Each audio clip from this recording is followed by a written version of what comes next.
Van de media even geen rekening of taal, maar visles. Voor deze band van de basisschool van speciaal onderwijs Shalom.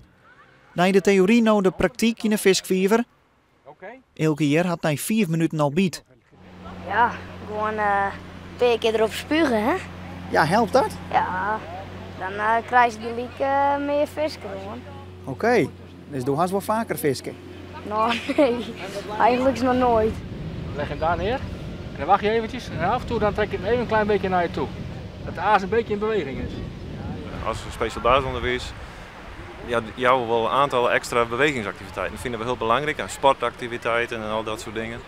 En dit is natuurlijk één onderdeel van. Hè? We vinden dit juist heel belangrijk om de bandje kennis mee te laten. En het jouwt voor bandit, het had toch een aantal bandits zich moeilijk concentreren kennen. Jouwt dit toch een stuk rust. Net sinds de jerdere protesten van de Partij voor de Dieren is het schoolvisken populair.